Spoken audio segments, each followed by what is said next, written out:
resident director for the Oaks, and I came from Northern Kentucky University. Hello everyone, I am Heather Sola. I'm another res ed for graduate assistant res ed. Started working with RHA this year. I'm from Southern Methodist University in Dallas, Texas. Martha Wilson, resident director of University Suites from the University of West Portland. All right. Whoever is new, go ahead and stand up. That way we can know who you are. Hello, I'm Alicia Welch. I'm the new academic advisor and advisor tutor, and I'm coming from Athens, Georgia. Hello, my name is Jerry Walter, and I'm the new academic advisor in the Heisman Center, and I'm coming from the University of South Carolina. Hey everyone, I'm Jessica Dunham, and I'm also new academic advisor in the Advising Center, and I'm a West Georgia Wolf.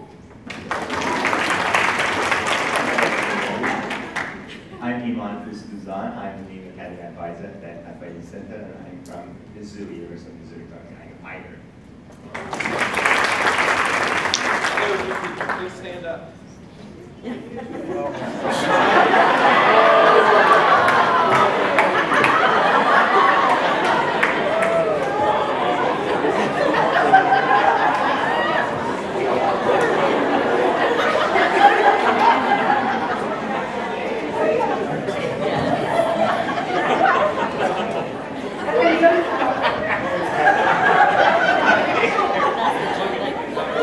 Hi, this is Andy Osell, and she is in Housing and Residence Life.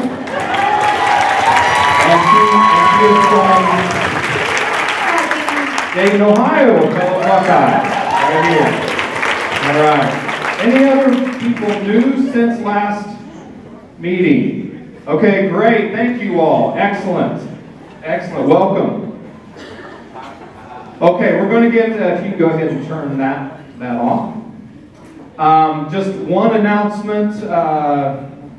As you saw in my email, we were very successful in hiring a new AVP of Student Life and Dean of Students. Xavier Whitaker will be here on September 1st.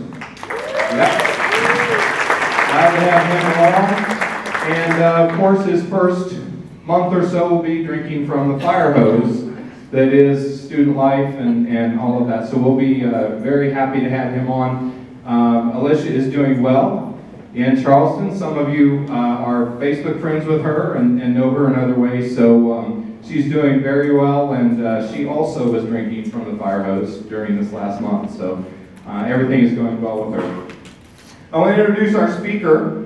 Alan Boyer is currently the Vice President and Website Director at the Georgia Student Finance Commission and Managing Partner at the Marketing Lab, LLC. I'm going to put my glasses on because I could just barely read that.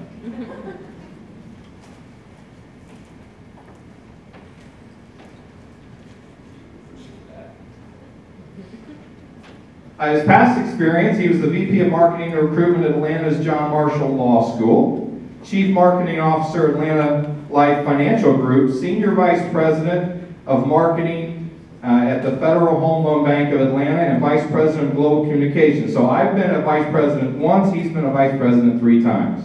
So good to have you here. He attended Kansas State University, Lincoln University in Missouri, Northwestern University, the Kellogg School of Management, and the University of North Carolina at Chapel Hill. And I am proud to say that he has been a presenter at the LDIs twice, and glad to have him here today. I want to thank Maggie for all the work she's done to have him, and Teresa, thank you, to have him come here. And he's going to talk about 55 million.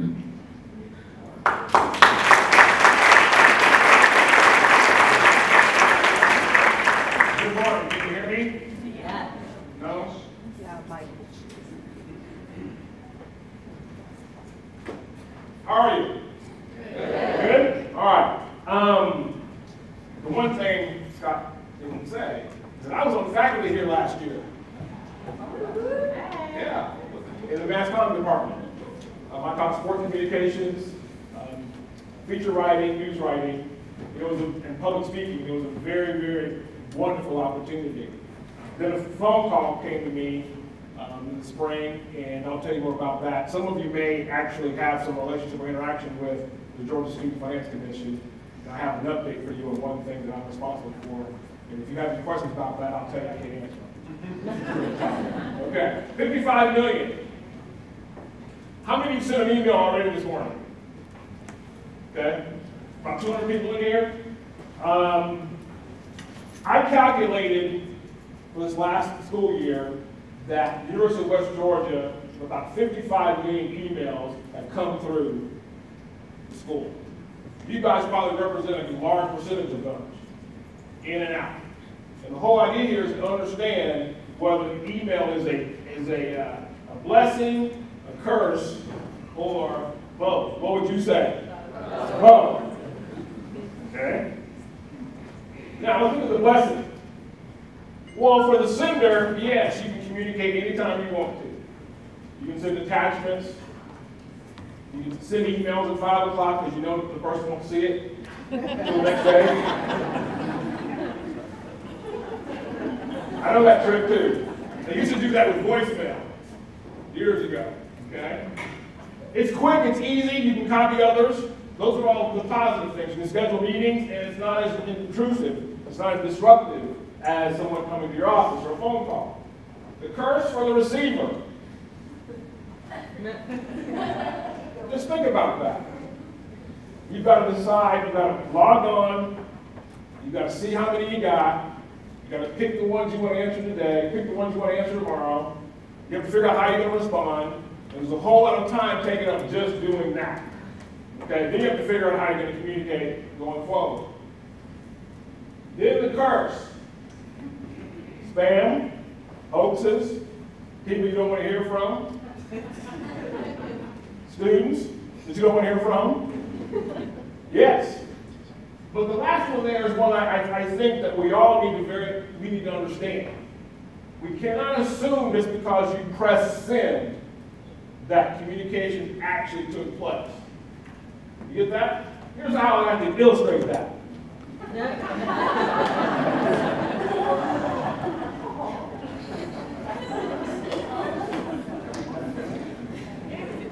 You've been talking a lot about engaging here at the University of West Georgia. I want to talk today about engaging and elevating. And I'll go through that and talk about that here in a few minutes.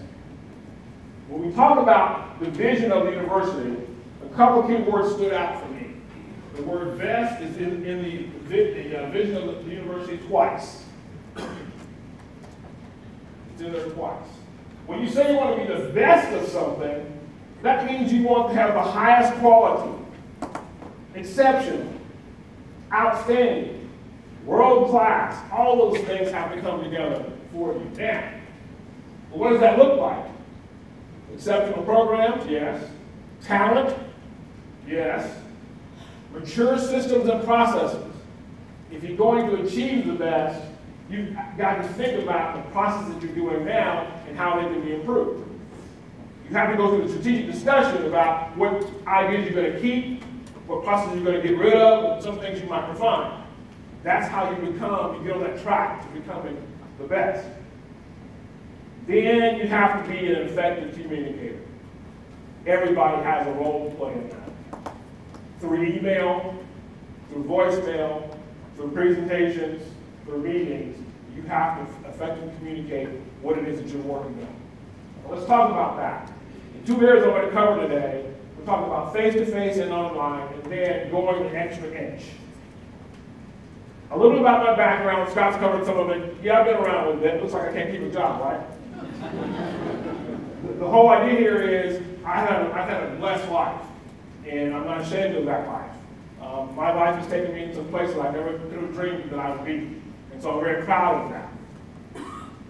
I've been in academia too. I've taught at a lot of schools at the University of Central Georgia, public speaking, public relations, marketing courses, because I love working with young people. That's something I like doing.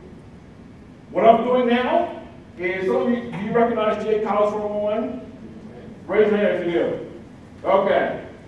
I'm the guy that's now responsible for launching a new website for the Georgia Student Finance Commission. How many of you actually work with the Georgia Student Finance Commission? Okay. Yes, we are launching a new website. And the only thing I can tell you is fall 2015. That gives me till December 31st, right? Well, that's my birthday, so that's better. Okay. So you can look for some information from us in the coming weeks to kind of give you an update on how things are going. What do I do for fun? I'm a youth development basketball coach with the Atlanta Hawks in the city. Okay, the communications process. The old school way of thinking about the communications process is, okay, you got a sender, you have a channel, you have a message, a receiver, and you get feedback. Well, the more effective way, before you decide you're going to communicate with someone, you have to really think about who you're going to communicate with. Okay? You have to think about the audience. You have to think about the person first, not how important your message is. But you have to think about the receiver of your message. And then you have to figure out what behavior do you want them to actually perform for you. And you have to craft a message that gets you that desired behavior. That's the tough part. Sometimes I get emails from people, yeah, can you finish this for us? And there's no deadline associated with it. And then like a week later, is it done yet? I said, well, we never told them I had to have it done. They're not effectively communicating. We do it all the time. We ask for something and then we don't give people a deadline to give it to us.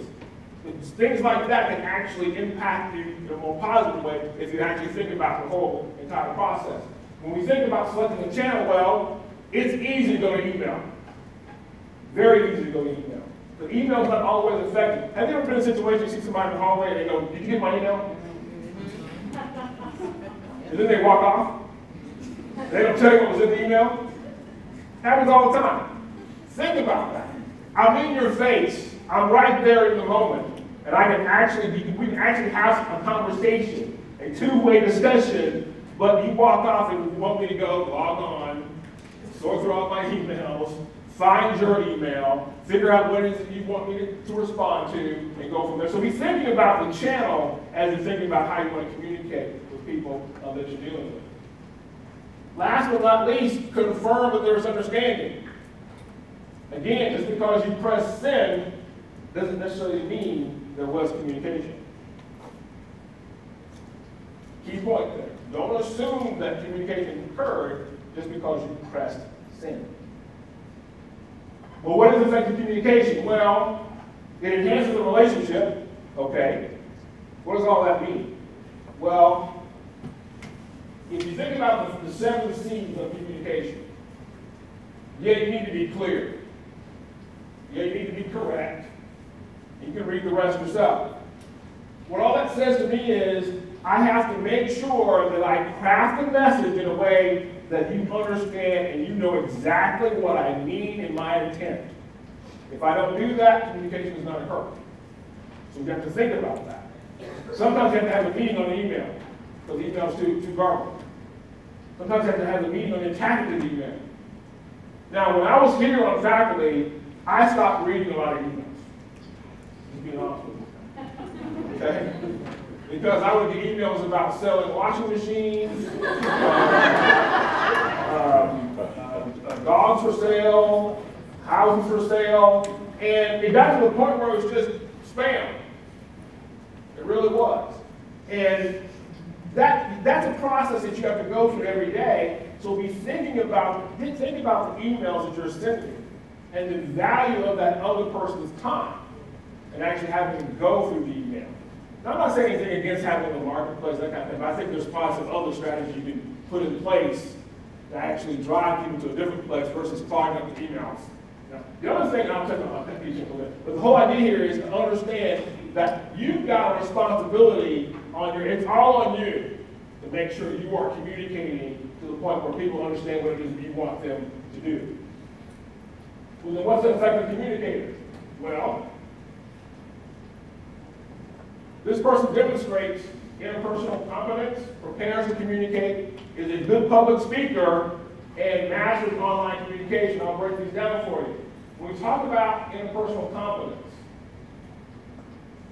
we talk about being supportive of each other. We We talk about, not bringing work relationships to the workplace. We talk about when you have to disagree with your boss, and how many of you disagree with your boss? Come on now, be honest. Well, you're not being honest. Okay, you're not being honest. Okay? Everybody disagrees with your boss. But there's a way to disagree with your boss and still maintain a relationship with the boss. A tactic that works well is what we say, ask clarifying questions. I get in more trouble by the number of questions I ask than anything else. And sometimes you can get my point and my mood by the questions I ask without me being very aggressive. So if you can figure out a way to, challenge your boss through questioning, that might help you instead of, walking off and brooding and getting all frustrated. Then going and spread that little morsel of frustration with your colleague. Be thinking about those things, because that doesn't help. If your boss is creating an issue and you need a better understanding of that decision, then ask questions. That's the best form of getting that interaction with your boss. And your boss will appreciate that. That approach your boss will appreciate because you're trying to understand, you're not putting your boss on the defensive by challenging them and making very strong statements, but you're asking questions for better understanding. As far as staff performance reviews, yes, if you're in that role where you're managing people, you always want to start off with something positive. You want to put the critique in the middle, and you want to finish with something positive. That's pretty the sandwich idea. Everybody pretty much knows that. But this is just kind of a reminder for you who have people that you manage. Last but not least, when there's an issue with a colleague, discuss it with that person in private. I know it's hard sometimes, especially when they blast you in the meeting, or blast you in an email, and copy everybody. Yeah, that happened here too when I was here. The whole idea is to understand that that doesn't help the situation. You've got to understand, you have to have that interpersonal competence to understand when and how to communicate when there is an issue with a colleague. But you want to make sure you give the colleague the first opportunity to address the issue at hand. Always stress the positive. Sometimes that's hard with all the challenges. I heard drinking from a water hose a couple of times. Yeah, it's hard. School's starting to start up again. Students are coming in. They want you. They get demanding. They want a lot from you. You guys are on the front lines with student activities. I used to run admissions, recruiting, and marketing. I understand what you're dealing with. You guys are on the front lines of bringing people in and servicing them while they're here. I get that. And communication is going to be a very, very more and more important thing for you to understand going forward.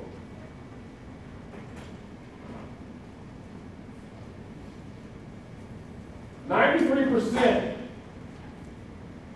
of what people get from us is through nonverbal communication.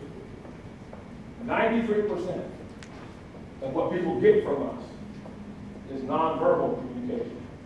Now, what do we mean by that? Your eye contact. I think it's funny I always say this. Okay, you've been on a first date before? And the person won't look at you?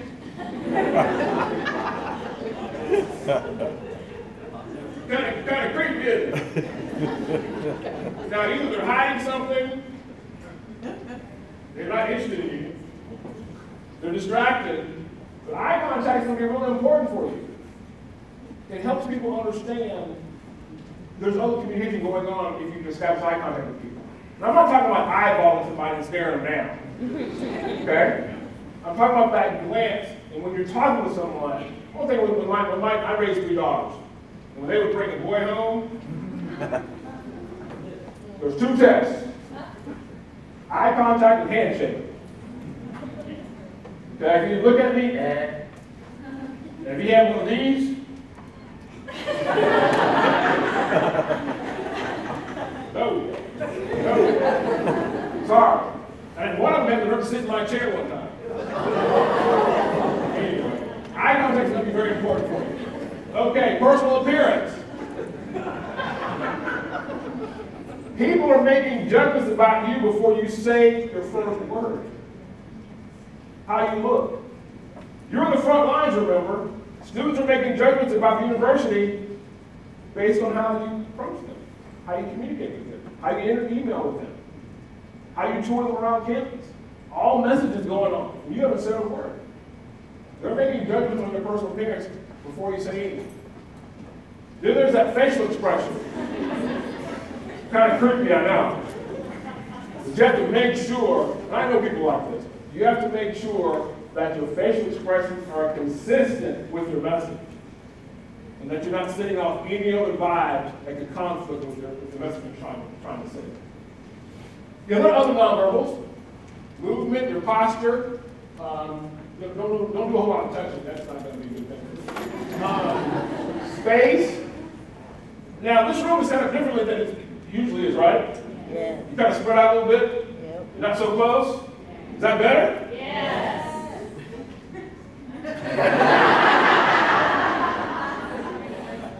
Now, why do you think time's up there?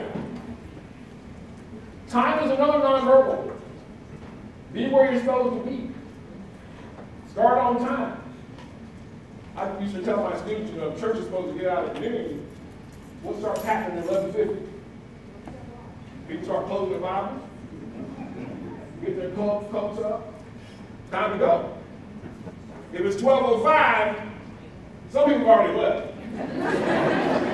Put the finger up, and they leave. So we have to respect each other's time. That's another nonverbal. Getting to work on time, getting to a meeting on time, ending the meeting on time. I heard that.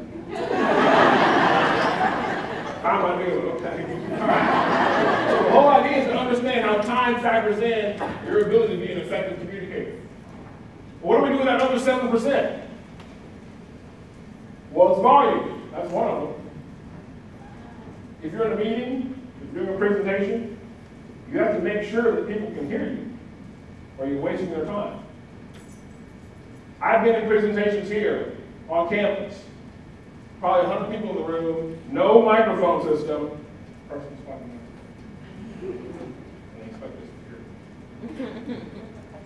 The whole idea is that's just not going to work. People will start tuning you out if they can't hear you. So your number one verbal is going to be volume. Recognize that guy? Bueller. Well, his brand is a monotone brand. He can get away with that. You can't. You have to have vocal variety, where you alter your volume, you alter your pitch, and how fast you talk. That makes you that much more interesting to listen to when you communicate with, even if you communicate with something very boring. If you have vocal variety, that's going to make you a much better presenter. Now, when your verbals conflict with your nonverbals, the person you're talking to, or the audience that you're speaking to, will believe your nonverbals first. Okay, I'll say it again. When your verbals and your nonverbals conflict, the audience will default to your nonverbal communication. It's very important. Nonverbal is very important. Going back to the eye contact. Well, I can't say I'm interested in you, I don't look at you. That's a conflict. So be thinking about that. Make sure your nonverbal communication is consistent with your verbal communication. Ever heard this term before? Glossophobia. We all have it. It's a disease. I have it. I'm afflicted, been afflicted. And all it is fear of getting up in front of people. Okay? We all have that. Now, over the last 10 years or so, I have developed kind of a list of symptoms that I think might be helpful to you. I've observed some of the other presenters at the other LDIs and some other places here on campus, and they give you some pointers on a couple of things, so I'm going to walk you through those right now.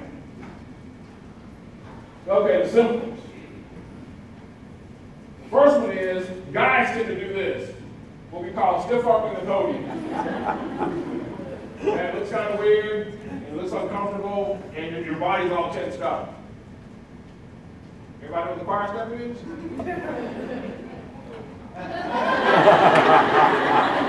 That's the choir step. And people do that. Now sometimes they may go up here, they come back. Yes, they do this, okay?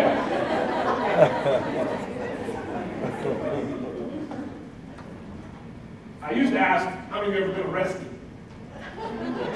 That's not a good question. So, how many of you have been stopped by the cops? Okay, we'll admit to that. The first thing that the cops want you to do is show your hands. Okay? For their own safety. They don't know what you're doing. Well, your audience needs to know you have hands too, so if you're ever at a podium, you want to make sure you're not hiding your hands. Not in your pockets, not in your belt loops, not in your back pockets. Okay? Making sure you understand what your hands are doing.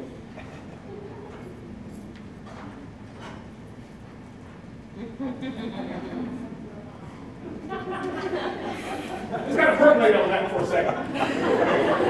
Okay? This is not a bar. When you're at work and you have to do a presentation or go to a meeting, make sure your hair is the way it needs to be. Okay? Make sure your bags are in place. Make sure they're under control. And when you get up, if you have notes, if you don't have your bags clipped, what happens? Your bags fall, and then what do you have to do when you look up? Right? Ladies, particularly with long hair and bangs, that actually undermines your credibility. Think about it. If you're teasing with your hair, if you're doing this, all those things undermine your credibility. So think about that. The next time you have to get up in front of someone or be in a meeting, think about making sure your hair is under control. Yeah, sometimes our nervous energy, we may do this. Maybe in our hips, maybe in our shoulders.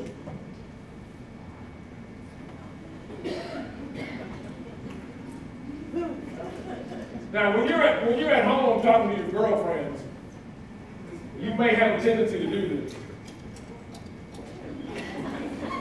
Josh, he said, you should be able to hear yourself. Make that noise. Mitt Romney does that. I hate watching the debates because I'm really critical. Mitt Romney mouth smacks. But it's something you can actually be aware of. So be thinking about that. I already kind of covered this, but sometimes people have a tendency to do this. Now, my nervousness, my anxiety in my hands and in my feet. I hate podiums. I tend to move. I try to move with purpose, not like like I'm pacing or something.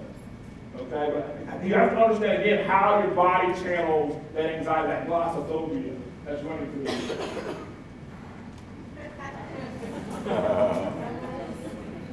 Likes, your nose, totallys. How many of you remember the show The Hills? I admit, my daughters used to watch that show. One day I was at home and I had my back to the television, and every other word was like. So obviously I had anything else to do, I counted them. And I got to like about 350 in that particular segment before they went to the next commercial. Okay, every other word. The sentence, a whole complete sentence might have 5 likes in it. Okay, so be mindful of the habits that you have when you're communicating with people. Because those things, again, undermine your credibility.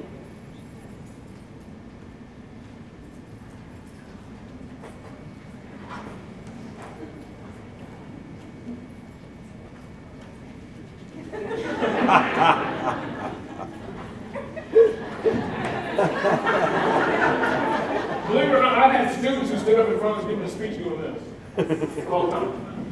Okay? You have to understand how your nonverbal can affect your presentation style. Student or professional. Okay? I've got people I work with now, I'm not going to name any names, But we'll be sitting in a meeting, and then this one young lady, she's about 6'1", and very tall, very long legs, and she crosses her leg, and you're doing it right here. And she crosses her leg, and it just like this. Okay? And it's I'm starting to get kind of complex about it because usually we're not around. So I'm not really sure what's going on there. But you've got to understand what your body is doing. Because you're communicating something. We're always communicating something. We have to be aware of that. The number one is brain freeze. That's where we forget what we're going to say. Happens to all of us. It tends to happen when you try to wing it. You haven't done your homework. You're not really sure. Now, your boss usually knows whether you know what you're talking about or not. Usually. The whole idea is being prepared to help you. And always have notes. Even when you go to a meeting and you're sitting down, have notes. Because if you have to report out, it's important that you actually are credible when you're reporting out. In every situation where you're interacting with coworkers, you have to make sure your credibility is very, very intact. Okay? So how do you live with this stuff? Well, be comfortable with the content that you're trying to review. Eye contact, vocal variety, control your nonverbals, be in the moment, use gestures. All those things will help you. No one can get rid of your glossophobia. They can help you manage it. They can't help you get rid of it. And we have glossophobia. When I have to go to a meeting, we're sitting down. I have anxiety because I don't know what the questions are going to be. I want to make sure I'm answering questions like that. This is not just for getting up in front of people. It's in your everyday interactions with people that you have to make sure that you're under control and that you actually know what you're talking about. Okay, I'm going to take a little break. There are some, there's a pencil and a sheet of paper on each table. What I'd like to do is have each table come up with 2 things, 2 ways you can improve communication today. Okay, then I'm going to call on a couple tables. You'll report out. Don't throw the sheet of paper away because we're going to collect all of them. I'm going to ask Maggie to type it up and then get you all the responses back. Let's take a couple minutes within your group, come up with at least 2 ideas, ways you can improve the communication today.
Okay, take one more minute.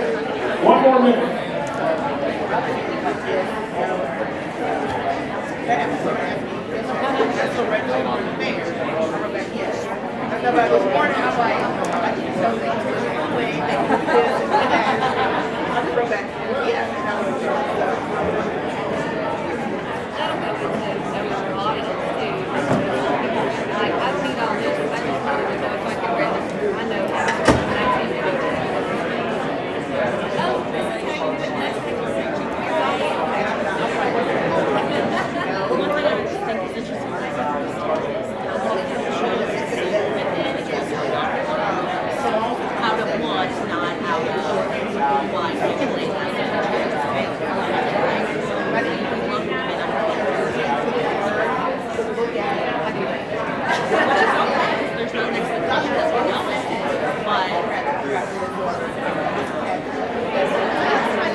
Okay. What I'd like to do is call on 3 tables to give us your ideas. We'll go from there. There's no number to take from. This table back here, against the wall. Young lady's looking at me with a straight top on. Yeah, that's you. Yeah. Your table. Let's hear from your table.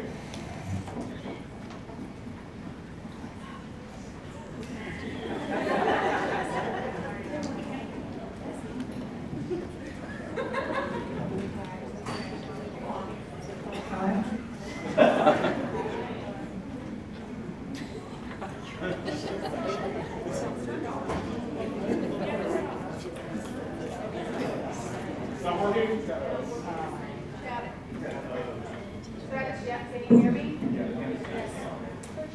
So we said, as far as email goes, to make sure you proofread and that your grammar's correct because you weren't communicating clearly, and also to listen and make sure you're not listening to respond, but you're listening to actually hear what someone's saying.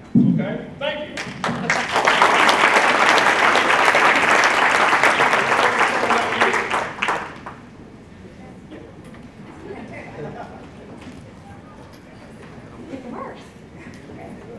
We said more face-to-face than email, drop by, call.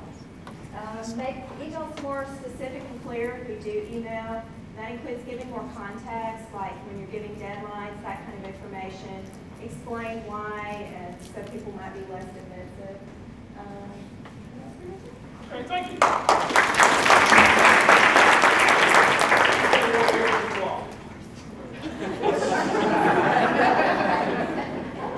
Oh, Maggie, I'm sorry.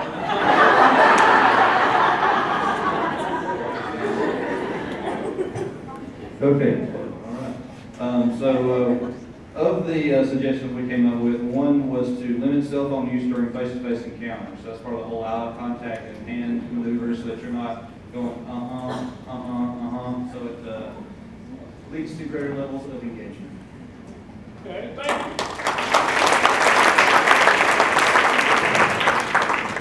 I'm going to ask Maggie and her team to collect all their sheets after we're done, and then transcribe them, and then get all the ideas to you guys. And those you'll have something to take away from today. This is something else I'm going to do. Okay, I'm going to move on to wrap up. Okay.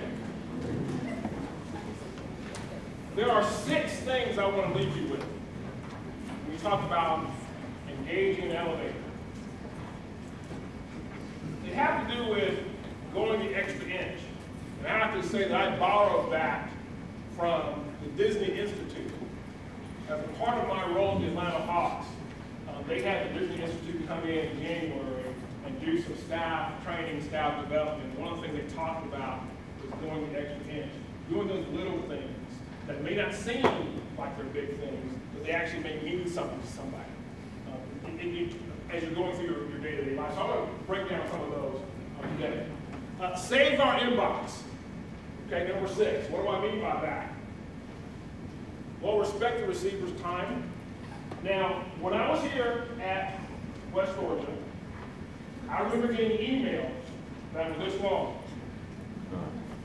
Okay, that's not what email is for. Okay, email should be like this. Okay, not like this. mindful of that. If you can't say what you got to say in 50 words, I don't know if you need to say it. Think about that. Force yourself to be concise, but yet clear. Because sometimes all this isn't necessary. Or put it in an attachment. And give that, because usually when I see emails like that, I just keep going. Because reading the screen is difficult for a lot of people. Okay? So be thinking about that. I'm going to pick up a couple down at the bottom. Don't send a thank you email to reply to a thank you email. That happens here. Okay? And so be thinking about that. Send a thank you email and be done with it. Then the person has to send you a thank you for thanking them and copy everybody else. That happens here too. Okay? So be mindful of that. And at the bottom, think twice before hitting reply all. Am I striking a nerve? Yes. Think twice before hitting reply all. Sometimes everybody doesn't need to see what you have to say. And sometimes everybody don't care what you have to say. So be thinking about that. It may not be appropriate, it may not be relevant, it may be a time, drainer. Just be thinking about that as you're using your email.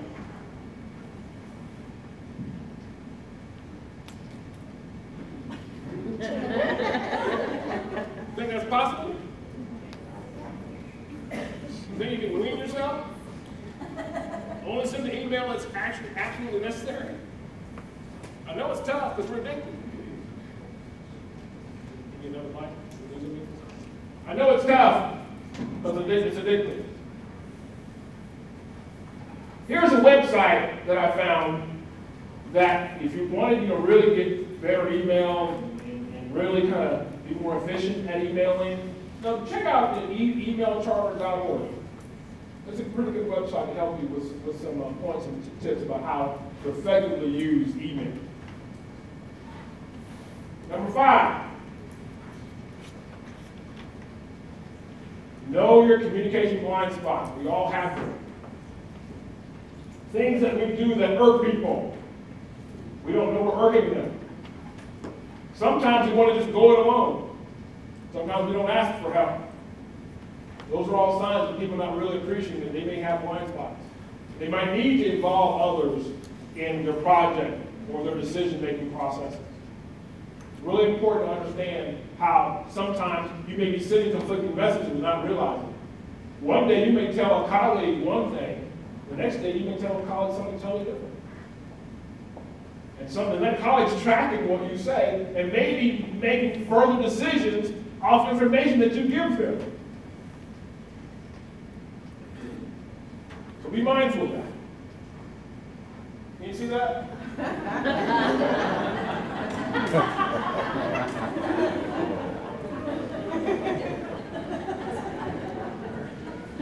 Not you, Scott? No, that's not me. That's not you.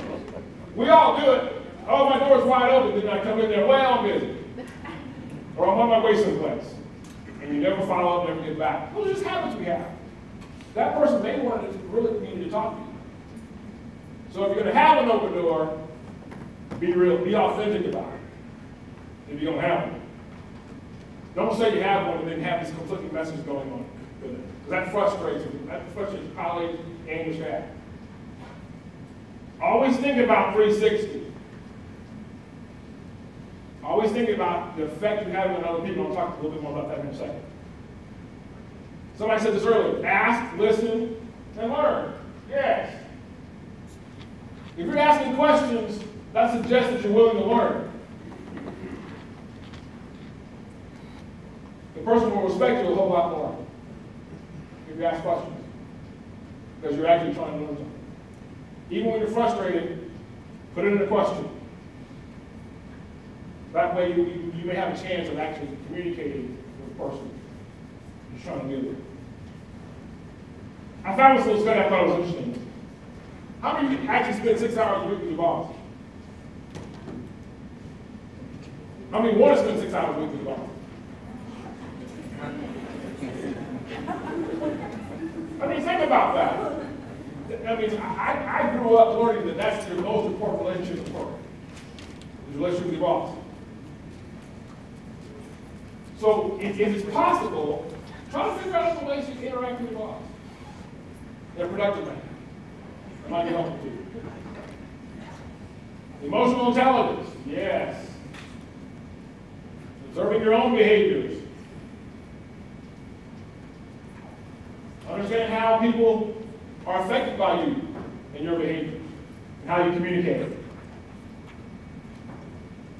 Put yourself in their shoes. Those things help a lot. You've heard this stuff before, I know. These things really mean something if you're going to become an effective communicator.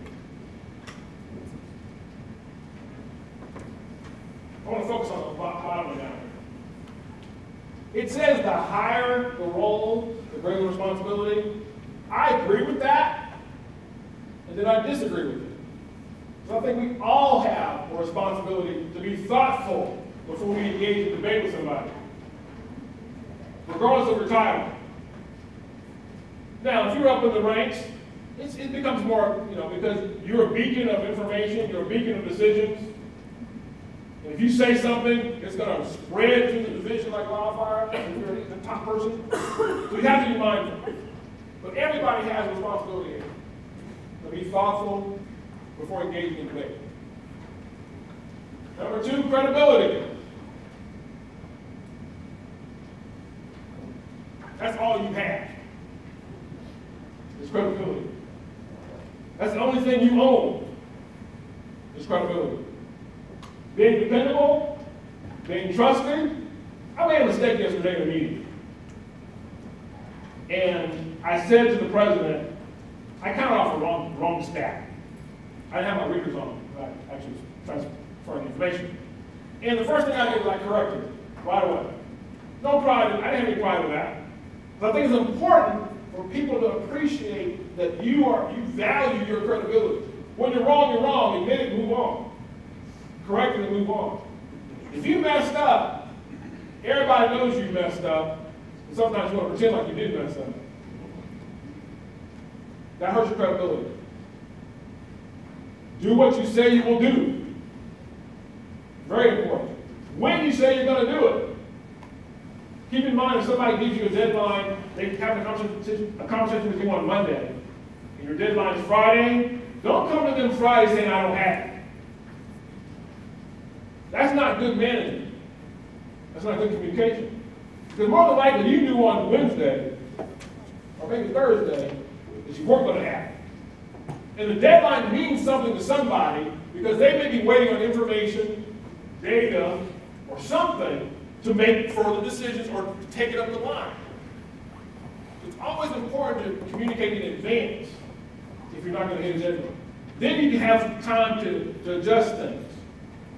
So be thinking about that. I've covered this. Let's do it. You ever try to schedule upon somebody and keep rescheduling? That's frustrating.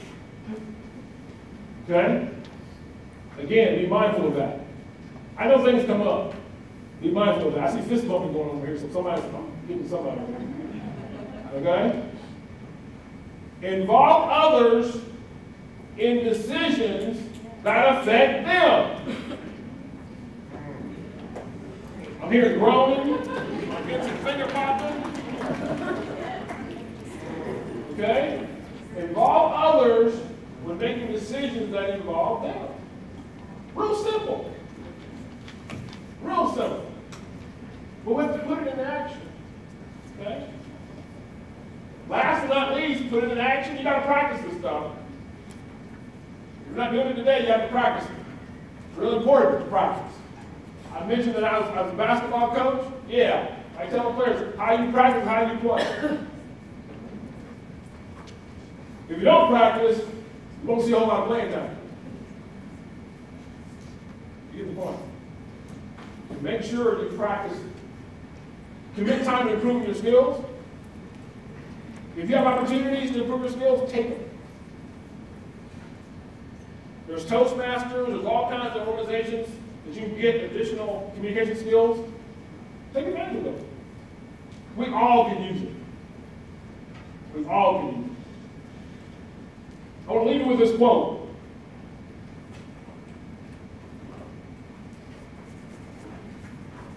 I tried to give you some information today to kind of help you.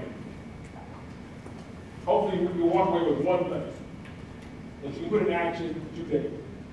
Okay? I enjoy coming here. I'll come back again. And I have to leave you with one more thing. A new young lady came into my life a couple weeks ago. And I just have to show you. This is my new granddaughter.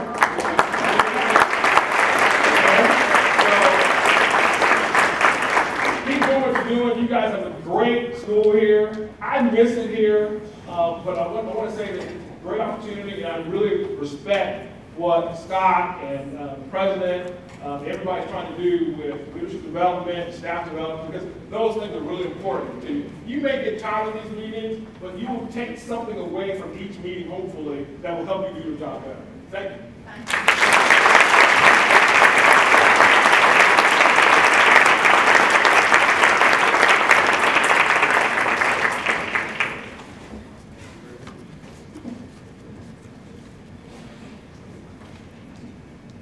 Okay, now I'm going to make you clap for him one more time. Thank him for being here. Alan, I certainly have learned some things today. I appreciate that. I hope some of you have too. Just real quick before we go, I just want to let you know we're tracking enrollment very nicely. It looks like we're going to have a good increase this year, and it's because of all the hard work of everyone in here to make that happen. So we'll be getting some more information out in terms